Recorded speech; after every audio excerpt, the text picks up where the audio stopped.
Welcome to New York Bio's virtual breakfast series. Digital program started in 2020, bringing you fireside chats with leaders from across the healthcare spectrum. This week's episode features Dr. Matthew Hepburn of the White House's Office of Science and Technology Policy. All right. Good morning. My name is Jennifer Hawks-Bland, and I'm the CEO at New York Bio. We are thrilled you're joining us for another edition of our virtual breakfast series. Our guest today, Dr. Matthew Hepburn, it comes to us from an unusual place for our audience. Most of our guests are coming, somewhere in New York, maybe Boston, San Francisco. Today, Dr. Hepburn is joining us from the White House. So we're really excited to have him and to talk about the things that he has worked on over the course of his career, but especially over the last couple of years in the pandemic, and what we can do and how our industry can help moving forward. So with that, as always, I will remind you of our housekeeping. Please, if you have questions for Matt as we go through the course of the conversation, ask them in the chat or the Q&A box, and Derek and I will get to them throughout the course of our conversation. A special thank you to Goodwin for sponsoring our series of breakfast this month. We're very excited for the conversation with Matt today, and without further ado, I'll kick it over to Derek to get our conversation started. All right. Good morning, Matt. It's great to see you. And this is officially kind of not fair because usually there's something in people's bio that we can kind of latch onto, and there's a thing that we can start with. But you've had this amazing career. You started all the way back with military medicine. 6 months ago, the tagline would be that you ran the vaccine development under Operation Warp Speed, and now we have to transition this to pandemic preparedness and threat forecasting. So I think we have a ton of stuff to cover. But thank you, and also a quick shout out to Tanisha Carino for making a connection and bringing you with us today. So why don't we actually wind the clock back a bit? We usually tend to start with an origin story of sorts, and yours is pretty terrific. So why don't you give us a little bit of background on, how you came into medicine and how you actually progressed into where you are now?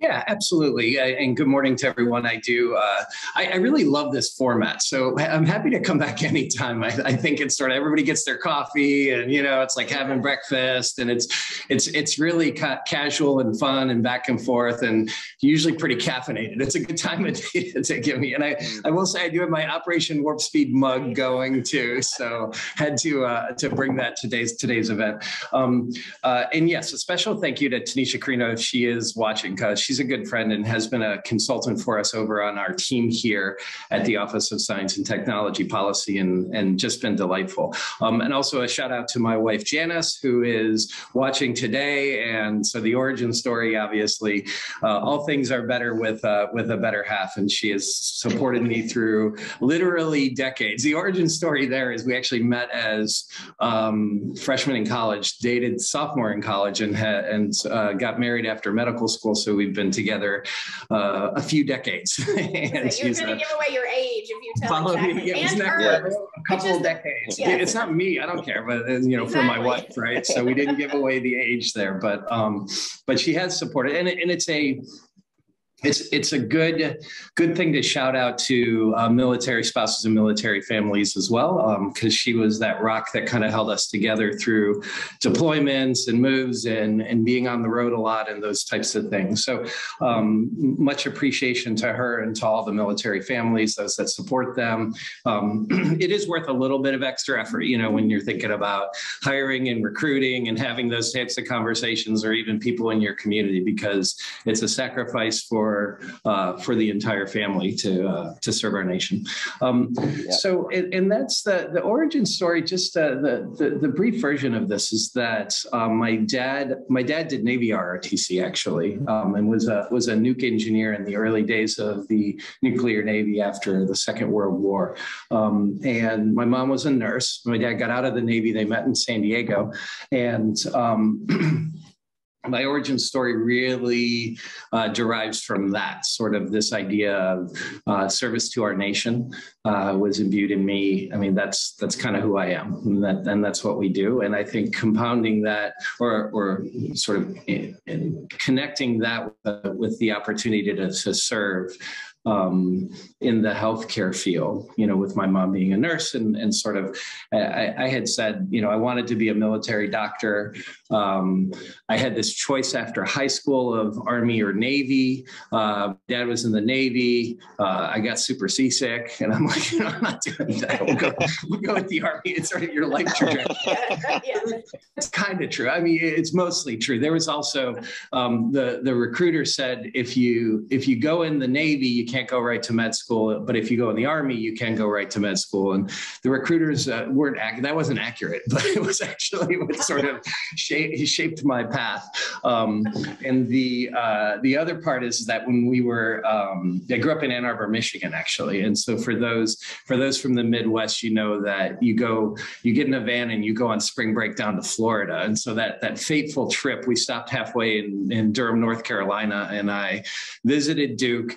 And I'm like, this place is great, coming from Michigan in March. Duke had a really good weekend in the gardens there. I mean, it was just beautiful. And so I ended up being there for undergrad and med school, joined the Army, did all my training in San Antonio, actually, including internal medicine, chief resident year, infectious diseases fellowship, which was amazing because at that point it was the military medicine and military medical research was the key theme for me, is sort of under people don't understand what we do. And Derek, a shout out to you, because I know our community and the great work we do. But the obligation to care for a worldwide deployed military force, I think, is sacred. And as such, we've maintained military research in a lot of areas where that becomes really important. Some of the obvious ones are combat casualty care and traumatic brain injury, but also a recognition of the role of infectious diseases in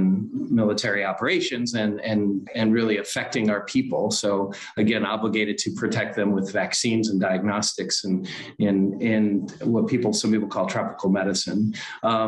So I really wanted to do that. I wanted to cure malaria and save the world and do all that. And the military gave me an opportunity to do that in my fellowship. But then I really took a turn, and it's relevant to this conversation.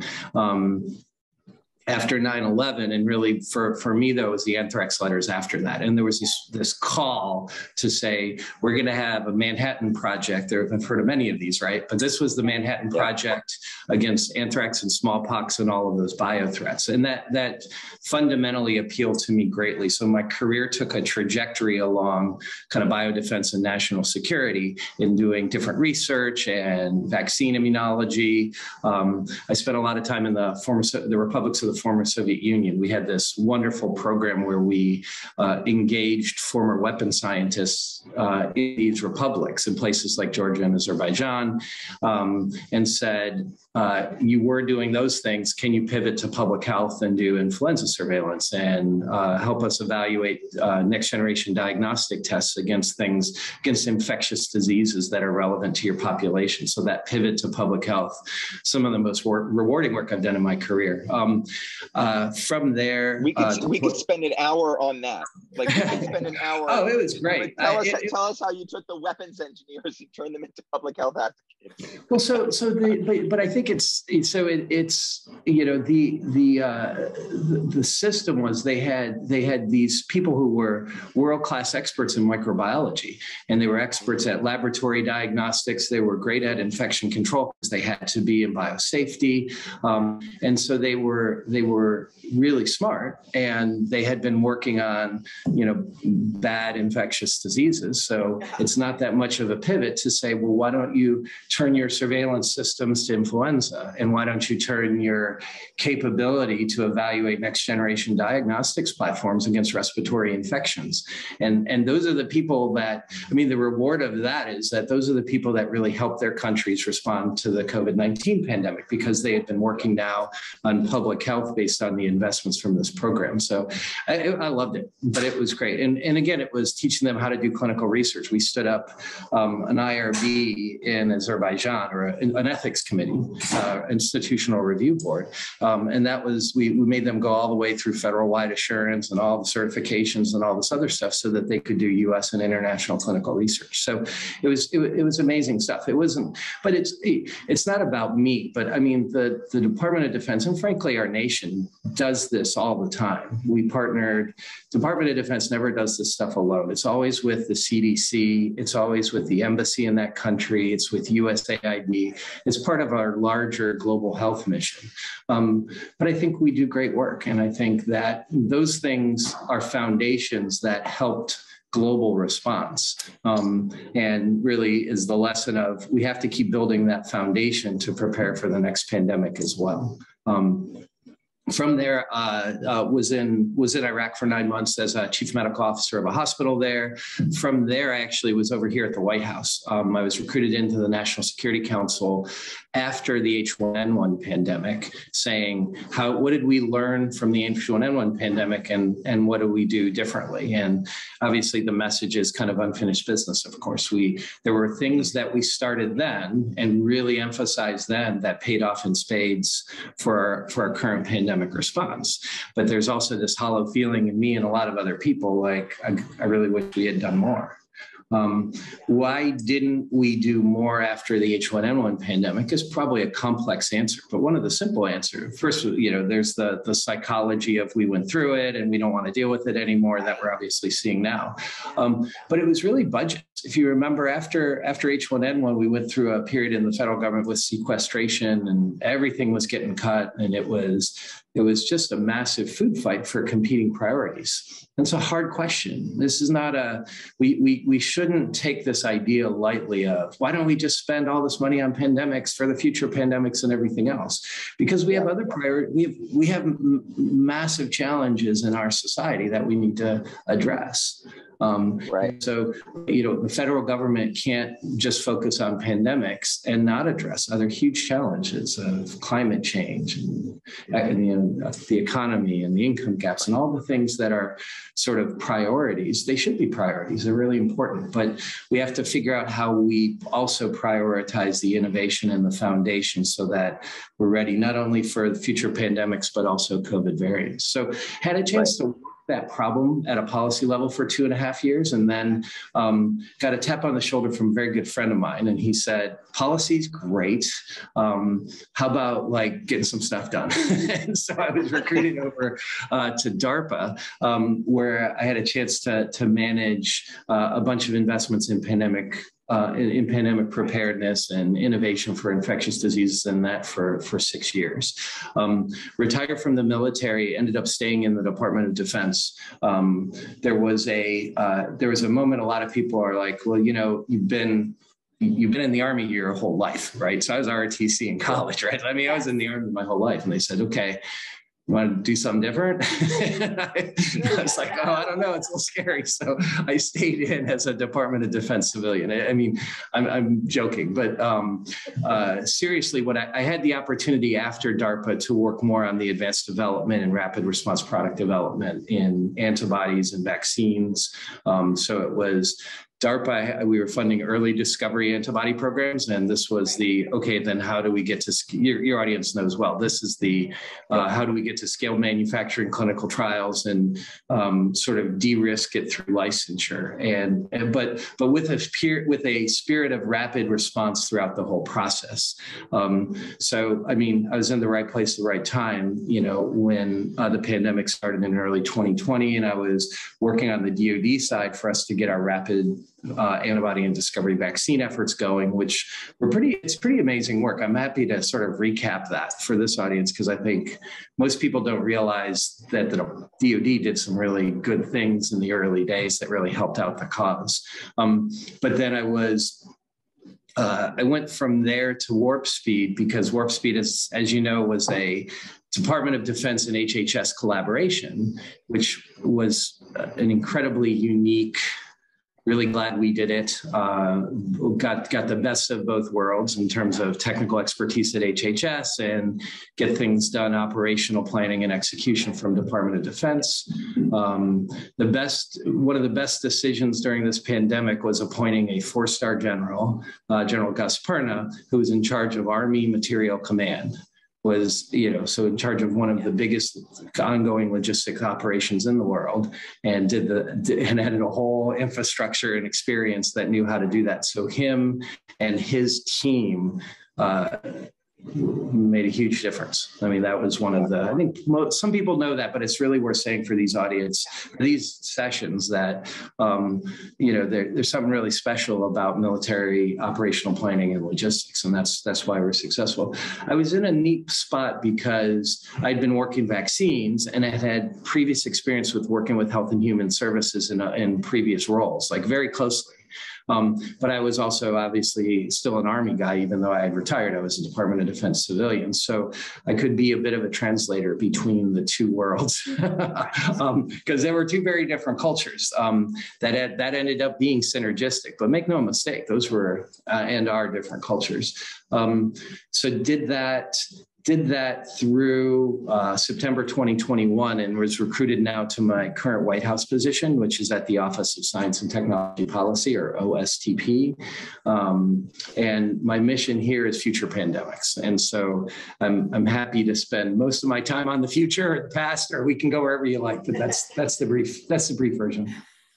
So yeah, so that helps. And let's dig in a little bit, because I do think so many, and you may or may not know this, we started our discussions, our breakfast chats, like during the course of the pandemic, right? Like a lot of others, we weren't holding in-person breakfasts that we had frequently done. And so we've, over the course of the last 2 years, we've obviously talked with a lot of different biotech guests, even, everyone from Pfizer and folks that are in academia, and about sort of their approach, right, to their part in COVID.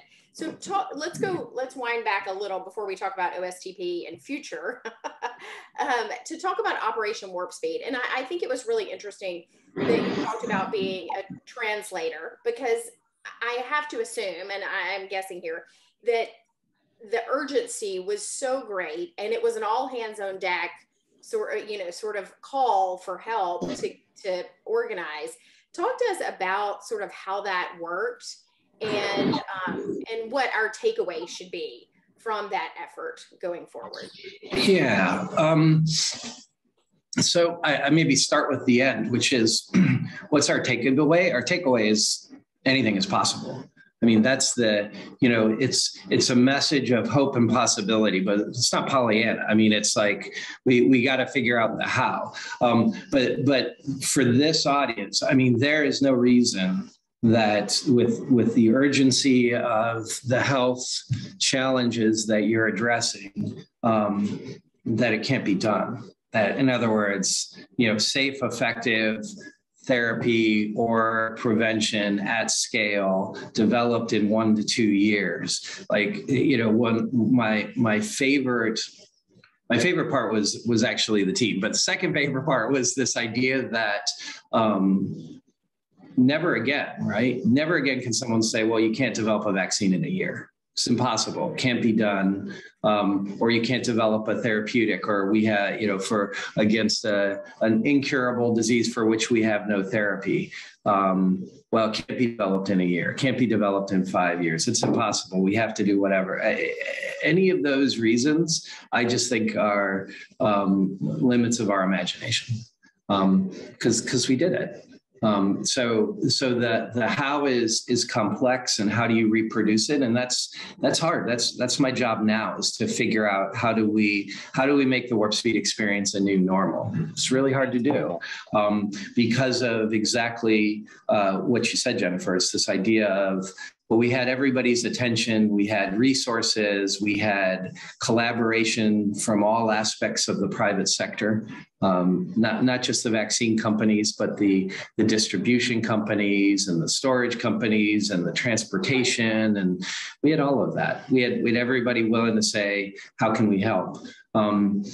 Even so, my contention is that was really, really helpful, but not absolutely essential. In other words, I think people fundamentally care. I mean, I think this audience fundamentally cares about making a difference in people's lives, and they fundamentally care about having a positive impact on the health of the American population and ideally the world population. So there is this element that people care. The hard part, though, is to then say, can we organize ourselves around a mission that's so compelling that we are going to prioritize it, that we are going to work hard as a collective team.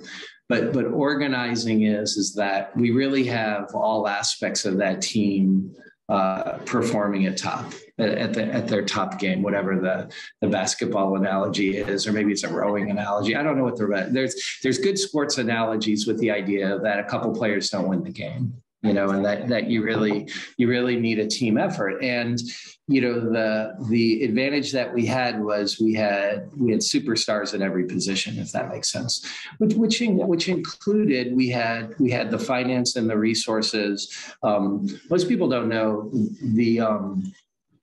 all of the warp speed contracts were actually done by the Department of Defense. And we had really a truly extraordinarily good contracting group that were able to get contracts done. I always make the point of not quickly. Contracts, the point I make is mutually beneficial contracts. That's how, and we can talk about broadly what I think our government should be doing with the private sector, right?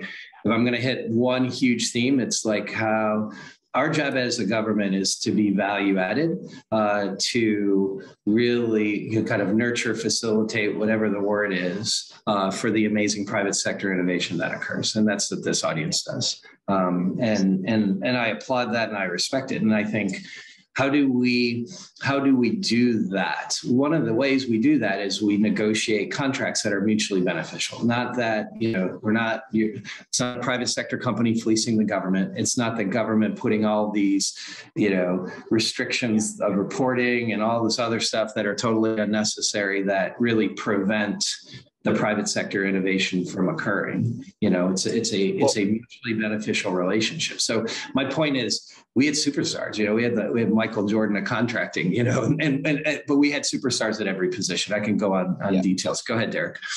So this is actually a good, a good example here, right? Because your relationships with the various vaccine producers weren't cookie cutter, right? You had folks that had clinical trials at different times. You had folks at different R&D. You did not. It wasn't a deal that you just gave everybody the same contract, right? And was that so? I'm really interested in, what were the conversations like around the table? Like, I kind of have this vision, like the great scene in Apollo 13, where things happen and you're like, okay, these are all the pieces that we have, and this is how we have to solve the problem, right? And at the same time, everyone at Regeneron was doing that. Everyone at Pfizer was doing that. So how did you think about what you were going to do as a group? And how did you think about actually pulling in other places that already had kind of either different levels of commitment or different kinds of projects going on? Yeah. So for the Apollo 13, we'll start with the Apollo 13 reference. And yeah, it was kind of like that. So we ended up camping out in the Humphrey building, or the HHS building. For those who know anything about DC, it's this ugly concrete structure kind of next to the Capitol.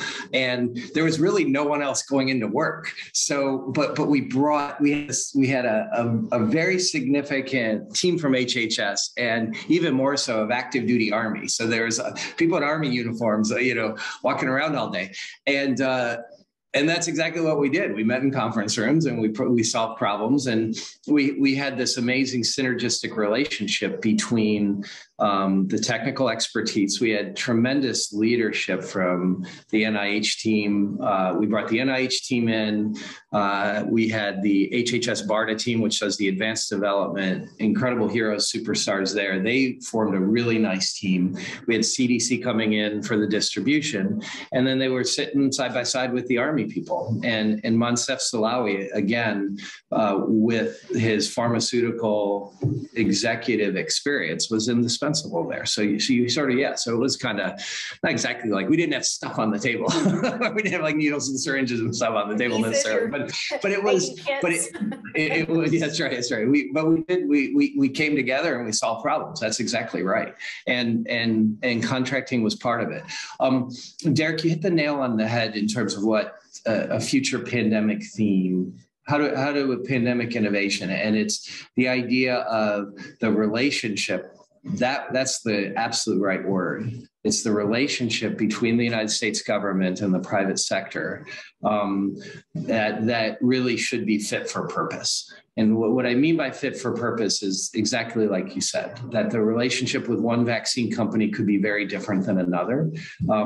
That for product development, if we're developing a product for an Ebola or Marburg vaccine, there's recognition that there's going to be minimal commercial market, that there just is. And so therefore, probably taxpayer dollars are going to be much more needed to de-risk that initial investment.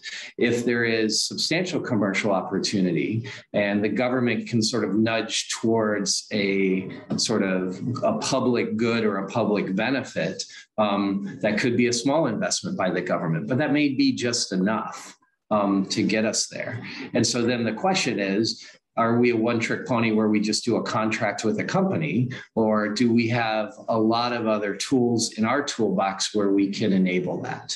Let me give you an example, because this is a key point I want to illustrate for your audience. HHS BARDA, which again does the advanced of these infectious diseases products, has started a new program called BARDA Ventures. It's about, I think, 1 to 2 years old. And it's the idea is that the US government actually puts an equity investment as part of a funding raise for a technology that we think is very promising and would be very helpful from a pandemic standpoint. But it's an equity investment as opposed to a contractual program management sort of traditional relationship. Would that be right for all of our engagements? No, but for some of these, especially maybe for a smaller biotech scenario that needs to do a raise where we could catalyze it, it would be a relatively small amount of government investment that could actually get us a technology that's indispensable. So loan programs are another thing that we traditionally haven't. Typically, we have product development partnerships around infectious diseases that don't necessarily have a big commercial market. So, but we can change that now. And so that's our intent going forward, is to be that fit for purpose. And that was a clear lesson from Warp Speed. Yeah. And this Matt, is a really... sorry, I was going to say, so looking now, right? So you're not in that immediate panic, like, oh my gosh, we literally have to save the world in the next 60 to 90 days. So how do you figure out, and who do you ask for those resources, options that you need where you sit today looking toward the next pandemic? Yeah, I imagine it's multifaceted. So tell us where those things are going to come from. Yeah. There was just a question on this too, which basically said, Warp Speed had basically an unlimited budget, which is not really sustainable, right? Yes. But I would like to unlimited. I wouldn't say unlimited budget. I think we should. The point to highlight is that why were we able to partner with the private sector for rapid product development? And a big component of that was government investment to de-risk, and mostly it was de-risking on scaled manufacturing. I mean, the real, actually 2 points. It was de-risking scale manufacturing very early in the process, right? And that's where everybody was like, well, we've never done that before. And it was sort of, but there's something there. Your experts on the phone here are better than me at this, but this idea of how we have to do this sequential product development, and there's like zero risk in scaling manufacturing until you meet a certain milestone. I think it's worth, especially if we're in a hurry for a life-saving product, to start taking some of those manufacturing steps much more early in the process and in parallel. And obviously Warp Speed did that, both for therapeutics, for the monoclonals as well as for vaccines, did that in a really massive way. And for us to say, we're willing to put down significant investment for a vaccine that may not prove effective in a phase 3 trial, and we'll just pay for it. But in terms of corporate strategy, maybe there's more room for that. In other words, it's a trade-off between time and money. And maybe that calculus makes sense in the future as well, especially if we can scale manufacturing quicker. And so one of my other we may not have time to talk about it too much, but some of the specific priorities for us here are manufacturing innovation, so that you can sort of get to that scaled manufacturing much sooner in the process. Because I think there's tremendous opportunity there, and this is a place where government can de-risk and partner. So, but to go back to the point of not unlimited resources, but willing to really make a financial investment to scale manufacturing early. And the other investment was, as you know, large scale phase 3 clinical trials that were really expensive, and 30,000 volunteer clinical trials, and much larger than your typical sequential development of a vaccine. Thank goodness we did that, and thank goodness we had. A key point is, I think, the transparency throughout the process of, we really insisted on it, but the companies were willing to publish their data, share their data. The FDA advisory process was open to the public. Everybody sees that in real time. We can talk about a lot of the struggles with this pandemic, but running a transparent process where everybody can see the safety and efficacy data and throughout that, especially for the phase 3s, is something I think we as a government private sector team did really well.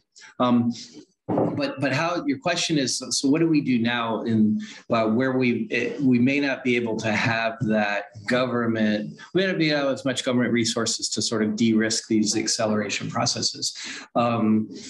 Yeah, that's our big challenge. And in our role here at OSTP, we do get this very broad view of what is the government doing now for this pandemic? What did we do for the pandemic response?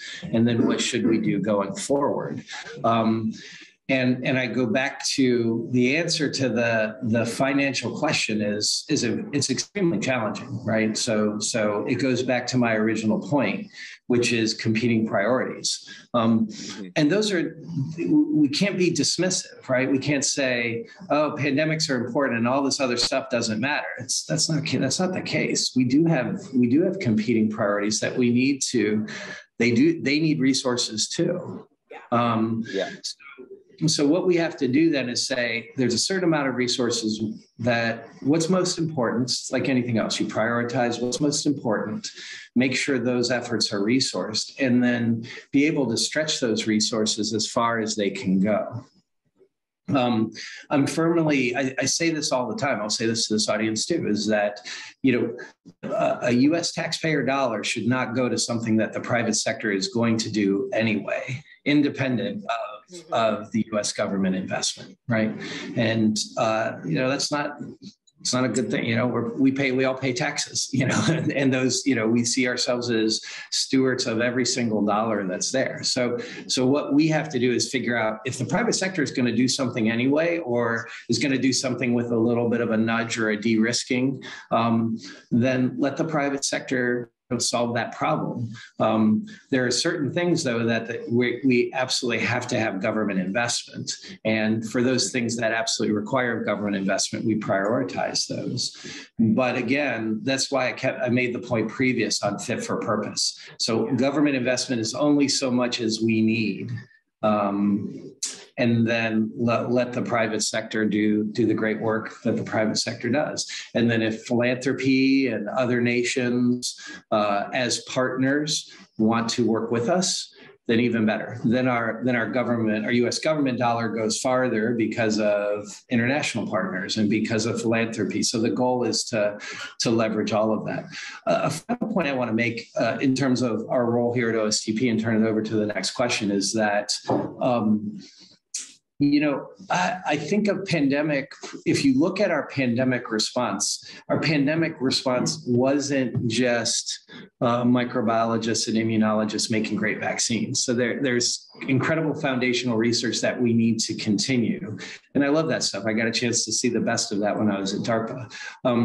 But we will be better. We will respond to the pandemic better if it's an all of nation response, and we leverage a lot of expertise and creativity from all aspects of our nation.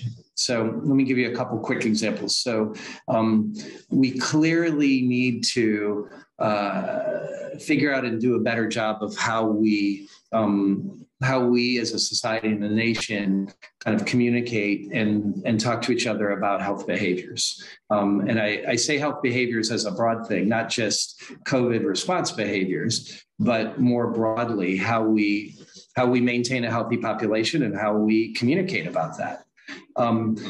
I think there is great cutting edge social science research in terms of how to do that. And I see sort of social science research in health behaviors and community engagement and how we bring all our nation and we don't leave anyone behind. That's purpose. And so the, if you will, investments or the portfolio that we think of here at OSTP includes all of that. It's, I've mentioned manufacturing repeatedly. I think our ability to manufacture not only vaccines and medical products, diagnostics, personal protective equipment and needles and all of those things that we're going to need in strong supply during a pandemic. We need to figure out how we innovate in the manufacturing process throughout. So lots of examples though, but we're thinking very broadly in terms of future pandemic preparedness. So Matt, we actually had a question earlier. And it was basically, to summarize the question, it's how do you take the politics out of all of the discussion? And I think you just addressed it. So I wanted you to drill down a little more when you talk about communicating and bringing the entire nation along. How do we take the politics out of public health decision making? Yeah, it's a great question. It's a good one. It's actually a pretty easy one for me to divert slightly because I was an Army officer for 23 years in the Department of Defense Civilians. So not joking. I mean, my entire career has been focused on mission and the mission of serving our nation. And so again, I know it's Pollyanna, but the goal is that we as a society sort of transcend our differences for something that's common to all of us, which is health, stated very broadly. And so we get back to that. I don't know. I think sort of the political divide. When we were planning, like I mentioned, we did after H1N1, and we were talking about what's the next pandemic going to look like, and I don't think we anticipated the current political climate and how much that would affect it. I didn't. I don't know about others. I didn't, because I thought, when it comes down to a public health crisis, that's not a political issue, right? That's a civilization issue. That's a who we are as a people issue. And I sort of assumed that we would unite around the common enemy of the virus. And so I'd like to think we can get back to that.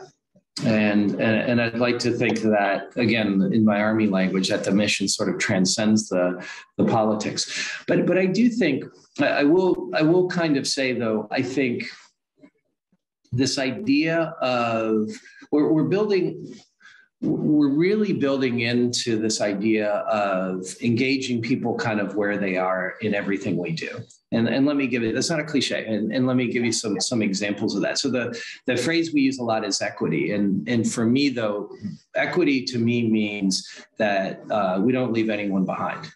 And that, if we're responding to a pandemic or we're taking public health actions, it's really, we're including everyone, and we're including those especially that might be vulnerable or could be left behind.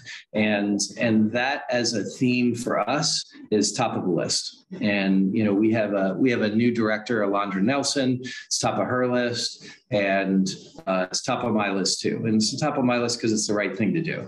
And so that kind of concept of, well, how do you know people are getting left behind, is you got to know what people are going through and what they're experiencing. Well, how do you know that? Well, we have to think about then how, we're engaging with communities at a local level. And this is, the state and local public health, how our healthcare system is working there. But that sounds like talking points. I mean, I think, to make it real, let's use home diagnostic testing as a really good example, especially for your audience. I think there is extraordinary opportunity that coupled with telehealth and this idea of being able to bring health and a healthcare system to an individual, whether they're homebound or they're in a rural location or they don't, whatever limitation that they have, that so many people do have in terms of accessing our healthcare system.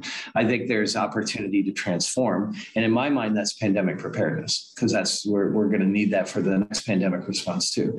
So when we talk about home diagnostic tests as an enabling, if people don't know how to use them, or people don't know what number to call if they have a positive, or if they're visually impaired and they can't read the reader, or for whatever other reason, they can't perform that home diagnostic test, or they perform it and they don't know what it means, then that's a failed mission right now, right? And so that's something that we need to fix. Well, how do we know how to fix it? I don't know, because we got to get out there and we got to understand what people are going through. And then we have to be able to then be ready to respond to that. So is the home diagnostic test much easier to use? Okay, well, then now we're talking about next generation diagnostic test innovation. Can you make it cheaper so that we can get to worldwide scaling for, the dream of the, few cents per test for malaria or dengue or some of those global health threats? Well, how do you make a diagnostic test cheaper? Well, let's look at supply chain and precursors and innovating in manufacturing and being able to scale accordingly. So the innovation can make a huge difference there. Make a simpler test, make a more accurate test, and then make sure that if you have a positive test, you have access to life-saving treatment as rapidly as possible. And so life-saving treatment may be an oral antiviral, great. Could also be a monoclonal antibody that's administered IM or subdermally, or an easy way to sort of reach that to people who are in places that are hard to reach right now. So that's if you think about the problem more holistically, and the problem that we're trying to solve there, you can see. I hope this audience can kind of then see innovation from the private sector playing a role throughout that. Yeah. So I have a question. And this dovetails into everything. So it's kind of a bit of a two-parter. And the first really is, how is the prevention piece of this going to work? We had a really good question from the audience, which was, how much kind of international collaboration is there? And the second question is, how do you measure success? Because your success is the prevention of a black swan event, right? So success is basically that nothing happens. So how do you think about basically mobilizing this international community, right, to basically stop something that, you succeed if everyone is bored and nothing happens? Yep. So, and that success breeds complacency, right? So nothing bad's happening because we actually are doing really well. And so then when budget cuts come around and they're like, well, it sounds like we don't need this anymore. We haven't had a problem in the last few years. So, so that's that will happen, right? Where it's human nature. That happened after H1N1. So that is going to happen again. We have to sort of accept that as a reality. I will make the point on the international front is that absolutely. And I think it goes back to my point previous that, well, first of all, I mean, it's like, the next pandemic, all of these outbreaks are going to require a global response anyway. So you can't sort of say, well, we're going to have the best in the world domestic response. That fundamentally doesn't work. So we have to engage on the global scale. But why the opportunity is that, the taxpayer dollars go further, and that if you're willing to put in a little bit of extra work for the partnerships, those partnerships often pay off. And from a bio and private sector development standpoint, I mean, if the dream, of course, would be, harmonization of sort of international quality and regulatory standards, of clinical trials and expectations. And so that if this group develops, if one of these companies develops a great next generation,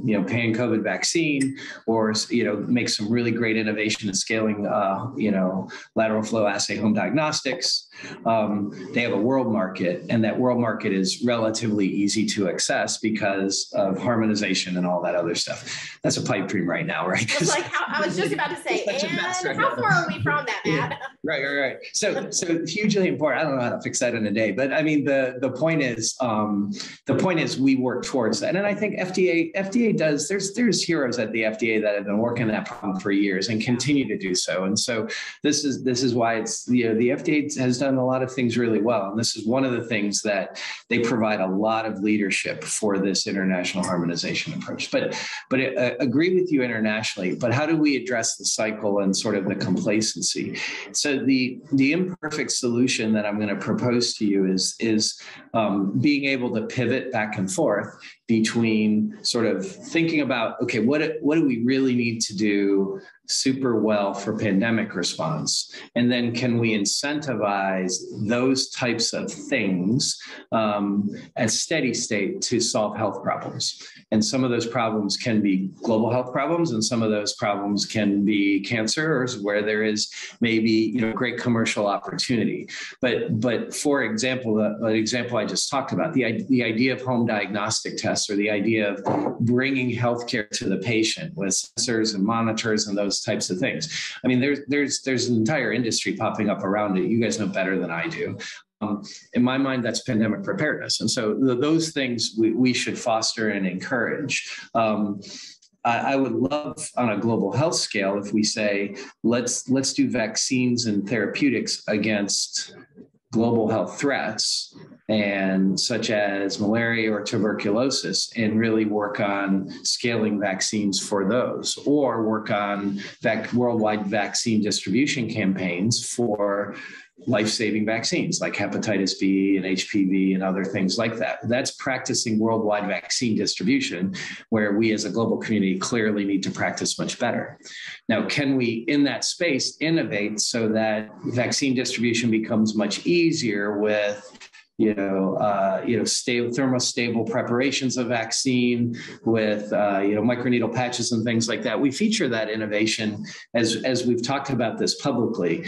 And I would feature it, but I would also say, these are really good examples of technologies where you have to de-risk it. And for us, it's back to my previous point of fit for purpose. Is it, for some of that technology, maybe it makes sense for the government to de-risk it, because there may not be commercial market right away, but if we de-risk it, then we can distribute vaccine globally much faster. And so that's, test to treat is another great example of, as our system gets better at the concept of accurate, rapid testing and near immediate treatment, that transcends health, right? I mean, that's true for asthma attacks, and we can list so many medical conditions where if we could get really good at the concept of accurate testing to immediate treatment, we could make a huge difference in terms of the health of our population.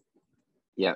So there's another good question here, which is, we think back to the pandemic, and I remember this vividly because I was kind of brought into some of these discussions where, the worldwide suppliers of swabs basically existed in two places, and one of them was the town in Italy that was decimated by the pandemic. So how do we think about the global supply chains for either essential medicines or simple things like glass when we're trying to think about how we're going to deal with something in the future, right? How do we think about making those supply chains resilient, right? Because, when you think about market forces in the US, we have US generic manufacturing. It's not a thing that's solely controlled by the US. We don't have all of it, and we can't kind of flip a switch and turn it on. So how do we think about that? Yeah. So another big problem to solve. We actually there's a team at Health and Human Services that have been and at the White House as well in our National Economics Council and our White House response team that has been really digging in the weeds on supply chain resiliency for as you said, glass and vials and personal protective equipment. And so sort of the pandemic response supply chain, we've done, I think actually we're doing a really nice job now of trying to understand that really complex ecosystem and figuring out sort of where's the vulnerabilities and how do we prepare for it. It's a complex question, right? And so not going to be able to solve it on this call or sort of, and not with the, oh, come on. Not with the guy who's an Army officer, biomedical engineer. And my wife, who's listening, was an economics major, so she would be much more qualified to solve this problem than I would. But I'll tell you what I'm excited about, and that is, can we innovate in the manufacturing process so that when I talk about manufacturing innovation, it's innovation on scaling vaccine quickly, but it's innovating on the precursors and the supply chain as well. And this is where, so it's the cholesterol and the fundamental chemicals that you're going to need to make your lipid nanoparticle for your RNA. So where are those made? Can we make those twice as fast at level GMP and then, support an industry? So it's not your classic sort of pharma manufacturing question, but right, where we need really good chemical engineers to innovate on that process. So is that something that our government should invest in and de-risk? Maybe, but it shows you kind of the thinking that we're trying to put in. And again, it goes back to my previous point of, is there going to be enough driver for lipid nanoparticle precursors in the private sector where the government doesn't really need it's? In other words, the private sector will solve that problem. Maybe we have to analyze it. But my contention is that there is a lot of next generation manufacturing innovation that affects the entire ecosystem, and maybe our best investment is not the RNA cell and gene therapy and vaccine companies are going to make a lot of it. They don't need us to de-risk anything at this point. They've already, accomplished a leapfrog technology. But maybe the government investment helps their precursors, be developed at half the cost and at a really, secure, resilient supply chain, so it can be done in multiple locations. So that's our solution to you is we've got to innovate in that space. And there's a lot of, just to highlight a quick program before we finish up, because this is what we do. We're sort of looking at the landscape and we're saying, not only what are the gaps, but also like who's actually in our government doing really, really nice work in this space. The Vaccine Research Center at the National Institute of Health. I mean, heroes, Barney Graham, everybody kind of knows about. John Mascola recently left there, but I mean, gosh, they're great. We got to keep doing that, and they're going to help us with the scientific foundation of next generation vaccines. And that group does an extraordinary job of collaborating with the private sector and really nice partnerships. We have to foster that. National Institute of Health also has a really good diagnostics program that's called RADx. And that's one to look up. And one of the everybody talks about warp speed, but RADx has really fostered a ton of diagnostic innovation, and again through public-private partnerships, it's a real winner. There's also another program that's called Manufacturing USA.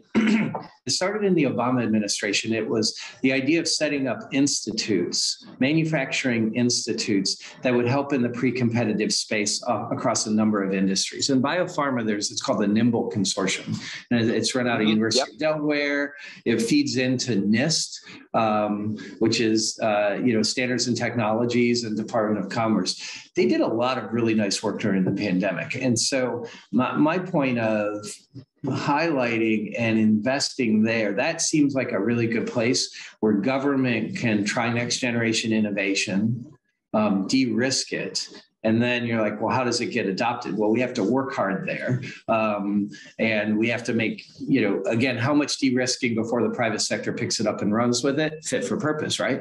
Yeah. But that may be a place where, loan programs, for example, if we have next generation equipment, we work with the FDA, so you have clear regulatory guidance on that next generation process. And maybe if it's a small biotech that's bringing the innovation, then they could work with this BARDA Ventures program that I highlighted before. So it's just, again, we're willing to help out, but with partners, you get that equity investment that gets you over the hump. So Matt, I know that I believe the White House is convening with some other international partners a sort of the second, global COVID-19 summit Thursday, right? The 12th. Yep, that's right. And I was going to say May 12th, but I struggle with days of the week. I'm like, I think, okay, Thursday, there we go. Clearly, the United States has been a leader throughout the pandemic, but we've had lots of international partners. Talk to us about how, in our last sort of few minutes, talk to us about how that collaboration works into your sort of the newish pandemic forecasting function. So the obvious strategic is that what's the next pandemic going to look like? Where's it going to come from? Is it going to start in the United States and it's going to be an exclusive U.S. response? Very unlikely, right? The pandemic or smaller. So we have to have a global response. I'm proud of U.S. leadership in global health. It's what I've done in my career. I've highlighted Department of Defense's role, but broadly speaking, we have so many examples of U.S. leadership in global health, and I think we should. And I think it's the right thing to do. So broadly speaking, we should engage and we should lead. Again, with all partnerships, bringing people along, but certainly to play our role. Okay, what about more specifically though? So what I think, what I'm excited about is some of these things that I highlighted from an innovation and technology standpoint, and those being transformative globally. More specifically, again, that word of equity, and that no one left behind, that's a domestic message, but it's also a global message too, right? Like no one should be left behind when we talk about future pandemic response. So how can we innovate there to make a difference? I've highlighted some good examples today, and this is where we're gonna put a lot of energy into. I think, accurate, we'll call them home diagnostic tests, but really they're anywhere diagnostic tests. And that can be layered. It doesn't just have to be a lateral flow assay. I mean, some of the much more portable PCR technology, figuring out how to multiplex those. And there's no reason why if you can do a really good COVID test, you can't do a really good dengue and malaria test too. And then if we can couple that with test to treat concepts, especially for malaria, but for other infections as well, then we're taking our innovation, we're making sure it works in remote environments. Well, that's really good for us to make sure we're reaching our rural populations in the United States, that we're reaching homebound populations, all the easy to use and all that other stuff. That's a domestic and global theme. And then we get out there and we de-risk it and we work with different countries. I think, again, we do a lot of really good international partnerships where we do pilot tests, we roll things out, we make sure they work, and then we scale them. And then you can imagine we've donated a lot of vaccine in this pandemic, to what I think is one of the proudest things I think our U.S. government should be. That's one of the things we should be really proud of. But in that donation, you can imagine scenarios where if we're making a great next generation malaria vaccine, that we're figuring out, okay, where does it go and how much to donate and how do you partner with international organizations? Same thing in diagnostic tests and other product development. So I think in our innovation, if we are successful and we drive it like warp speed, because like I said at the beginning, I think anything's possible, it has that global impact as well for future pandemics. Well, I don't think there's a much better place to leave us than that with that last comment. Matt, thank you so much for joining us today and your time. Absolutely. We look forward to connecting in the future. Hopefully it is not over a new pandemic, but more of the advances that you all are making to, as you say, to assume that nothing is happening, which means you're doing your job. That's right. Yeah, that's right. This was wonderful. Thank you for inviting me. I love the conversation. Really, really enjoyed it. So I hope everyone has a really good day. All right. Have a good Tuesday. Thanks so much, Matt. Have a great day, everybody. Thank you for tuning in to New York Bio's virtual breakfast series. Join us every Tuesday at 9 a.m. for more discussions with leaders from across the healthcare spectrum. For more information on New York Bio, please visit us at www.newyorkbio.org.